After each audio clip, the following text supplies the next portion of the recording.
শনিবার পরিবহন দপ্তরের পর্যালোচনা বৈঠক করলেন মন্ত্রী সুশান্ত চৌধুরী।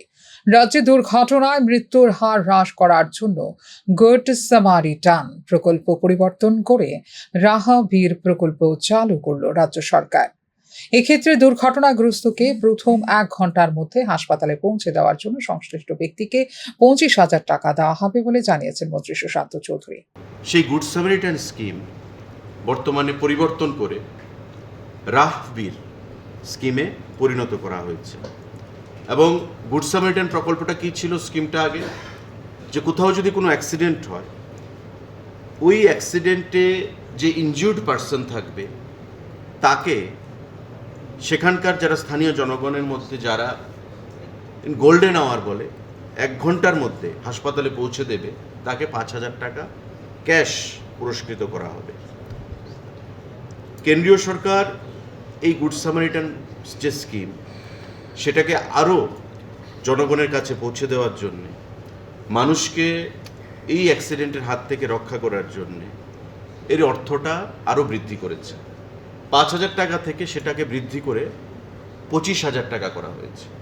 এবং গুড সামারিটান যে স্কিম, তার নাম বদলে সেটাকে রাহবীর স্কিম নামে প্রদান করা হয়েছে নতুনভাবে।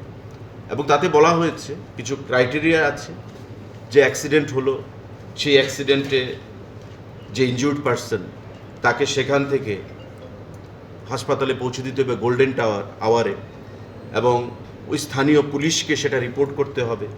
স্থানীয় পুলিশ থেকে রিকমেন্ডেশন নিয়ে ট্রান্সপোর্ট ডিপার্টমেন্ট সেটা গুড সামারিটানের অর্থ প্রদান করবে, এবং ট্রান্সপোর্ট ডিপার্টমেন্ট সেটা কেন্দ্রীয় সরকারকে কমিউনিকেট। 2024-25 অর্থ বছরে রাজ্য সরকারকে 155 কোটি টাকার রাজস্ব প্রদান করেছে পরিবহন দপ্তর বলেও এদিন জানিয়েছেন মন্ত্রী সুশান্ত চৌধুরী। টু ডিক্লেয়ার যে এবার হাইয়েস্ট রেভিনিউ আমরা পরিবহন দপ্তর থেকে রাজ্য সরকারকে দিয়েছি 155 কোটি টাকা।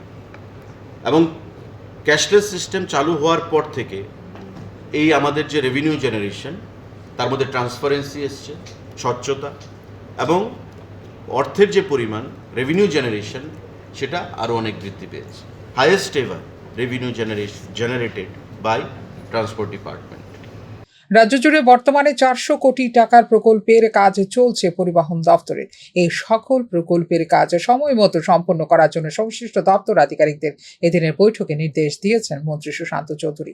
ই চালানের ক্ষেত্রে আরও বেশি পারদর্শিতা আনতে স্টেট ব্যাংক অফ ইন্ডিয়ার সঙ্গে সময়ে সময়ে পর্যালোচনা বৈঠক হচ্ছে বলে জানিয়েছেন মন্ত্রী সুশান্ত চৌধুরী। একই নম্বরের একাধিক গাড়ির রেজিস্ট্রেশন থাকলে তা অবিলম্বে পরিবহন দপ্তর বা আধিকারিকদের গোচরে আনার জন্য সংশ্লিষ্ট সকলের উদ্দেশ্যে আহ্বানও রেখেছেন পরিবহন মন্ত্রী Sushanta Chowdhury. Bureau report, news নাও।